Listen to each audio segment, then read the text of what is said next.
when white plays e4, and black responds in kind with e5. Knight f3 is white's most popular continuation, but some players prefer to avoid facing the rock-solid Petrov defense after knight f6. The bishop's opening with bishop c4 and the Vienna game with knight c3 are two related openings that may steer the game toward less explored terrain. Let's begin our journey by first introducing the bishop's opening with bishop c4. This straightforward developing move increases the pressure against black's vulnerable f7 pawn. Knight c6 is a flexible response, frequently transposing into the Vienna game with knight c3, which we'll soon examine, or the Italian game after knight f3. In order to avoid a transposition, white can play d3, possibly preparing a double-edged pawn break with f4. Black may also play the symmetrical bishop c5. Knight f3 is a natural response, inviting the Italian game once again with knight c6. Bishop c5 also allows some creative alternatives, including queen g4, attacking the unprotected g7 pawn, when black can defend the pawn while counterattacking with queen f6, adding pressure against white's vulnerable f2 pawn. After knight c6, white can throw caution to the wind and transpose into the risky king's gambit with f4, a pawn break that is only possible as the knight is not blocking its path from f3. These are all interesting ideas to explore, but black's most common and direct response is knight f6, activating the knight while challenging white's central pawn. Knight c3 transposes into the Vienna game, so if white wants to avoid an immediate transposition, a natural response is d3, supporting the center while opening up a path for the dark-squared bishop. Knight c6 and bishop c5 are reasonable options, often transposing into the Italian game or a generally balanced position out of the bishop's opening. If black wants to challenge the bishop's opening directly, then a strong response is c6. Black takes advantage of the open c6 square, which is usually occupied by a knight when white plays the more popular knight f3 on the second move. This is a concrete choice, preparing to strike in the center with d5. If white decides to play the risky f4, not only can black play e takes f4, followed by d5, black can also strike in the center immediately with d5, placing white's center under serious pressure. In one high-profile game, Grandmaster Magnus Carlsen played the natural knight f3, centralizing the knight while adding pressure against black's center. His opponent, Grandmaster Fabiano Caruana, simply ignored the pressure and counterattacked white's center with the disruptive pawn break, d5. Relieving the tension with e takes d5 allows black to maintain a two-pawn center for the time being with c takes d5, opening up the c6 square for black's knight. Grandmaster Carlsen maintained the tension with the most popular response, bishop b3. It's important for black to avoid the tempting d takes e4. This looks like a strong choice, as d takes e4 allows black a favorable exchange of queens, and knight takes e5 simply loses a piece after queen a5 check, attacking the king and unprotected knight. Opening up the light-squared bishop's pressure against f7 should not be taken lightly, and black's careless pawn capture is punished by knight g5, intensifying the pressure against the weak f7 pawn when black does not have a satisfactory reply. Grandmaster Caruana demonstrated a strong plan for black by playing bishop b4 check. Moves such as bishop d2, allowing an exchange of bishops, or blocking with the knight are harmless options. White can gain a tempo against the bishop with c3. But this comes at a price. White's knight cannot use the c3 square to fight for central control. c3 is well met by bishop d6, supporting the center when black enjoys good central control. This concrete approach sets the stage for a fierce middle game struggle for greater central control and overall piece activity. Grandmaster Caruana strongly defended black's cause, defeating the world champion on his undefeated path to winning the 2014 Sinkfield Cup, starting with 7 straight victories against elite opposition. d3 is a solid, if not particularly challenging response for white. If white is willing to accept serious risk to create complications, then we may see d4. Known as the Urasov Gambit, white immediately confronts black's center. E takes d4 is black's best way to challenge this gambit, as knight takes e4, runs into trouble quickly after d takes e5. The e5 pawn restricts the insecure knight on e4's ability to retreat to safe squares, while also opening up the d-file for the queen. The aggressive bishop c5, joining the knight on e4 and attacking the f2 pawn, not only allows the powerful queen d5, White can also keep it simple with the disruptive bishop takes f7 check, preparing to meet king takes f7 with queen d5 check, forking the king and knight when black's position is falling apart. Instead of capturing white's pawn on e4, black's best response is capturing the d-pawn. If white plays queen takes d4, this is well met by knight c6, gaining a tempo against the queen. e5, attacking the knight, is well met by the counter-attacking strike d5, a resource well worth remembering. A more trying option is to simply develop with knight f3. White is gaining a lead in development, so black must remain alert. Two solid options for black is to play knight c6, transposing into the Scotch gambit, or sharper lines from the Italian game if white plays c3. The disruptive bishop b4 check is also worth exploring, if black decides to boldly grab another pawn with knight takes e4. This is certainly possible, although it does create the exact type of position the Urasov gambit player wants after queen takes d4. White regains one of the sacrificed pawns and attacks the vulnerable knight. A sensible response is knight f6. White enjoys a serious lead in development, so black is hoping to gain time by striking in the center with d5. White discourages this idea while continuing to rapidly develop with knight c3. Black can gain a tempo against the queen while focusing on development with knight c6, when white's queen swings to the king side with queen h4. In exchange for a pawn, white enjoys a dangerous lead in development. White is prepared to play bishop g5, followed by castling queenside. Black is objectively doing fine, although it may be unpleasant to defend against white's initiative in a practical game. One idea for black is to play bishop e7, intending to castle. Black may then prepare to challenge white's light-squared bishop with d6, followed by bishop e6. Black is more than willing to return the pawn in order to dull white's sharp attacking play. Rather than developing the bishop to c4 immediately, white may first decide to play knight c3. Entering the Vienna game, white remains flexible before deciding how to initiate kingside development. If black responds with the flexible knight c6, white has a variety of options to explore. Knight f3 transposes into the four knights game after knight f6, a safe, if not particularly ambitious way to continue. The aggressive f4, a move we will later explore without the knight on c6, is a risky decision as black can play e takes f4, transposing into a king's gambit with an especially unfavorable reputation. White will struggle to prove full compensation for the pawn. Preparing a kingside fianchetto with g3 is also worth exploring, but white's most popular choice is to play bishop c4. We can now see the relationship between the Vienna and bishop's opening, which can often transpose. This is a tricky move order because if black continues with the sensible developing move bishop c5, as Grandmaster Yu Yang-yi played in a blitz game, this allows white to seize the initiative with queen g4, as played by Grandmaster Hikaru Nakamura, immediately placing pressure against the unprotected g7 pawn.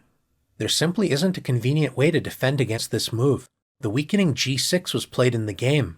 In the tempting response queen f6, defending g7 while threatening the f2 pawn, turns out to be a serious mistake as white can play the powerful knight d5.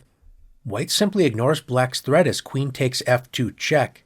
King d1 is highly favorable for white. Notice that queen f1 is not checkmate, as bishop takes f1 would be a rude awakening. Knight takes c7 check is a big problem. The g7 pawn is still hanging, and knight h3 is ready to remind black that the queen is dangerously short of safe squares. Rather than playing bishop c5, allowing the annoying queen g4, black can develop the other knight with knight f6, adding pressure against the e4 pawn, so white sensibly supports the center with d3. Bishop c5 is a reasonable path to explore. Simple development with knight f3 leads to more quiet, maneuvering play. Former world champion Garry Kasparov, making a brief appearance out of retirement, played the more aggressive f4. He was able to build a dangerous attack down the f-file and defeated Grandmaster Caruana in a memorable blitz game. These are interesting options to explore, but black's most popular continuation is knight a5. Moving the knight to the edge of the board is generally not a good idea, but in this case black intends on collecting the bishop pair, removing white's dangerous light-squared bishop from the board. Trying to avoid this exchange with bishop b5 allows a6, followed by bishop a4 and b5, when black will collect white's bishop on b3. In response to knight a5, White sometimes plays bishop b3, preparing to respond to knight takes b3 with a takes b3, opening up the a-file for the rook. Another interesting option was played by Grandmaster Magnus Carlsen, knight g to e2. White decides to allow black to capture the bishop on the c4 square, which opens up the d-file for white's queen and increases the pressure over the d5 square, restricting black's desirable d5 pawn break. Developing the knight to e2 also allows white to prepare the future pawn break f4, preparing to open lines on the king side. Capturing the bishop immediately is a reasonable choice, but his opponent, Grandmaster Anish Giri, decided to delay this capture to focus on development with bishop c5, when both sides decided to castle. Black is waiting for white to make a decision on the queen side before capturing the bishop on c4. If white tries to delay this decision, black may prepare to strike in the center with c6 and d5. The world champion decided to grab space on the queen side and provoke an exchange of minor pieces with a4. White expands on the queen side while threatening to maintain the light-squared bishop with bishop a2. So Grandmaster Giri made the exchange knight takes c4, d takes c4. White's queenside structure as well as the b4 square has been weakened, but white enjoys newly opened squares on the d-file as well as a strong grip on the d5 square. Black fixed white's a-pawn in place with a5, when white activated his queen with queen d3, supporting the e4 and c4 pawns. Black supported the center and prepared to activate his light-squared bishop with d6, when white reinforced his queenside structure with b3, when both sides activated the queenside bishops with bishop e6 and bishop e3, creating tension between the dark-squared bishops. So black played the instructive maneuver knight d7, supporting the dark-squared bishop while preparing the pawn break f5. Grandmaster Giri was prepared to respond to the centralizing rook a to d1, with the thematic pawn break f5, preparing to open lines on the king side. White may consider e takes f5, but Grandmaster Carlsen decided to fight fire with fire by playing f4. This tension-filled middle game is roughly balanced, in which both sides enjoy reasonable chances. Knight c6 is a solid way to respond to the Vienna, but black's most popular response is knight f6, adding immediate pressure against white's center. White can prepare a kingside fianchetto with g3, when black may reply with bishop c5, or thanks to the knight on f6, strike in the center immediately with d5. White may decide to continue once again with bishop c4. Bishop c5 is one reasonable path to explore. Against the bishop's opening, we explored the strong idea c6, preparing to strike in the center with d5. In this position, if black decides to play c6, a desirable choice in the bishop's opening is actually less effective in the Vienna. White's knight on c3 helps control d5, and white has not spent a tempo on d3, so this move is well met by the central strike d4. E takes d4 allows queen takes d4. Notice knight c6 is not an option to challenge white's centralized queen, so white already enjoys an active game with preferable chances. Playing knight f6 on the second move allows black another interesting choice, the disruptive knight takes e4. Preparing to meet knight takes e4 with d5, forking the bishop and knight while achieving greater central control. White can play the disruptive, but ultimately dubious bishop takes f7 check, drawing black's king into the open with king takes f7, when after knight takes e4, black can energetically respond with d5, when black is taking over the center, and with it, the initiative. White's best move is likely to admit this was not a good decision with the passive knight g3. The aggressive queen f3 check is well met by king g8, when black's king cannot be easily exposed, so white will struggle against black's dominating center as well as the bishop pair.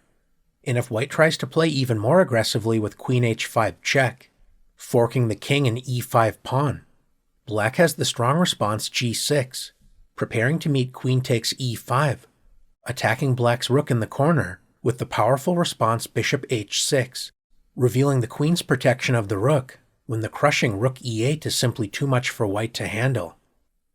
Instead of playing the dubious bishop takes f7, white can play the aggressive queen h5, threatening checkmate on f7 while also attacking the unprotected e5 pawn. Black should defend against checkmate with knight d6, protecting f7 while attacking the light-squared bishop. White's safest option is queen takes e5, allowing an exchange of queens after queen e7, leading to roughly balanced play. But if white wants to provoke complications, then a tricky move is bishop b3. A solid response for black is to simply play bishop e7, preparing to meet queen takes e5 with kingside castling, when black shouldn't face any serious difficulties out of the opening. A sensible-looking, but not very good response is knight c6. White can punish this natural-looking move with a disruptive shot, knight b5, threatening knight d6 check, followed by checkmate on f7. If black tries to defend the f7 pawn with queen e7, this allows the unpleasant fork, knight takes c7 check. Black's best chance is to play g6, which is well met by queen f3, continuing to pressure the f7 pawn, so removing the guard with knight d6 is a serious threat. Black can defend against knight takes d6 with f5, grabbing space in the center and threatening to capture white's knight on b5. White once again renews the threat of checkmate on the newly weakened light squares with queen d5. We reach the so-called Frankenstein-Dracula variation when black plays queen e7, defending against checkmate, but allowing the fork knight takes c7 check. This does lead to some complications in which black may generate attacking chances, but objectively this is a dubious line for black to play, and probably should be reserved for the fictional Frankenstein and Dracula characters to battle it out against each other. When black plays knight f6 on the second move, white may consider the Vienna gambit with f4. Unlike when black's knight was on c6, if black plays e takes f4, this is a poor decision as it surrenders the center, allowing white to seize the initiative with e5. Black's knight should retreat to its original square with knight g8, not exactly a good sign for black. Trying to pin the e5 pawn to white's king with queen e7 is well met by queen e2, unpinning the pawn, renewing the threat against the knight, with a tremendous position for white. In order to try to neutralize the Vienna gambit, black should strike in the center with d5, intensifying the pressure in the center. If white decides to relieve the tension with e takes d5, this is not white's best option, especially if white is intending to win a pawn with f takes e5. Black can centralize the knight with knight takes d5. Black already enjoys an active position, and if white plays f takes e5, white's position can quickly become unpleasant after knight takes c3. No matter how white captures, let's say with b takes c3, black will respond in the same way, with the energetic queen h4 check. Since g3 would lose the rook after queen e4 check, forking the king and rook on h1. White's king is forced to reluctantly march forward to the e2 square. Black is prepared to rapidly develop with bishop g4 check, followed by knight c6, when black's pieces are coming to life with an excellent position. Against black's counterstrike, white's best response is f takes e5, attacking the knight on f6, and provoking the response knight takes e4. Exchanging knights favorably opens the d-file for black's queen. Developing the other knight with knight f3 has been white's most common choice, supporting the center and discouraging queen h4 check. One response is the solid bishop e7, preparing to castle kingside, followed by attacking white's center with f6. A more ambitious choice is bishop c5, slicing through white's weakened dark squares, provoking d4.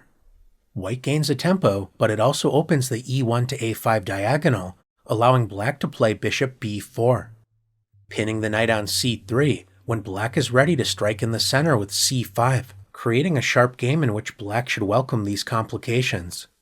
One tricky option to keep in mind is d3. This provocative move challenges black's knight while encouraging queen h4 check. Black's best way to neutralize this choice is by exchanging knights with knight takes c3, preparing to meet b takes c3 with the strong response d4, preventing white from supporting the exposed e5 pawn with another pawn, so e5 will remain a target for black. A less promising line is the tempting queen h4 check. It looks like white has simply blundered, since g3 allows knight takes g3, taking advantage of the pinned h-pawn. But the position suddenly becomes complicated after knight f3, attacking black's queen and preparing to meet queen h5, maintaining the pin against the h2 pawn, with knight takes d5. White's rook on h1 is hanging, but white is also threatening a fork with knight takes c7 check. The position is incredibly complicated, and white is by no means worse in these complications. One final move that should not be underestimated is queen f3, adding a second attacker against the knight while preparing kingside pressure. Black has no shortage of interesting ways to challenge this provocative queen move. Knight c6, attacking white's vulnerable e5 pawn, is a strong move to explore. Trading knights on c3 is also a reasonable option, when white may capture toward the center with b takes c3, or possibly play d takes c3. In this particular case, white is ready to play bishop f4, followed by sharpening the game with queenside castling. Another interesting idea worth exploring is to reinforce the knight with f5. We shouldn't casually move the f-pawn forward, but black is generally open to allowing e takes f6. When this is well met by knight takes f6, black may later take advantage of the open f-file by placing a rook on f8. Black's centralized knight is well supported by the pawns, so a sensible response is to challenge this knight with d3. Provoking the exchange knight takes c3, b takes c3. White would love to play d4, creating a central pawn chain while supporting the e5 pawn. This is a good moment for black to prevent white's idea by playing d4. In one instructive master-level encounter, white played queen g3, adding pressure against the g7 pawn, which discourages black's dark-squared bishop from entering the game. White is offering a pawn sacrifice on c3 in order to accelerate development, which black declines to accept for the moment, preferring to develop actively with knight c6. White decided to continue with the poisonous bishop e2. Bishop h5 check does not look like a serious threat, but if black decides to accept the pawn sacrifice with d takes c3, this was not a well-timed moment to grab a pawn, as this falls for the trap bishop h5 check, preparing to meet g6. With the crushing sacrifice bishop takes g6 check, h takes g6, queen takes g6 check, king e7 runs into bishop g5 check, and king d7 allows queen takes f5 check. Black's exposed king will not survive long. Instead of falling for the trap, bishop e2 is well met by bishop e6, defending the f7 square, so preparing a sacrifice with bishop h5 check no longer works after g6. White decided to improve the position of the bishop with bishop f3, adding pressure down the long light-squared diagonal, while clearing the e2 square for the knight. The battle lines start to become clear after queen d7. The queen enters the action, supporting the g7 pawn in case black wants to activate the dark-squared bishop. Black also signals queenside castling when the play may become quite sharp. White's knight entered the game with knight e2, adding pressure against the d4 pawn, so this is a good moment to play d takes c3. Knight takes c3 would run into bishop b4, pinning the knight, followed by queen d4, when white's position is under serious pressure. So white decided to activate the last minor piece with bishop e3. Castling immediately is a strong option for black, and in the game black preferred to first play knight b4, threatening a fork on c2, followed by centralizing the knight with knight d5.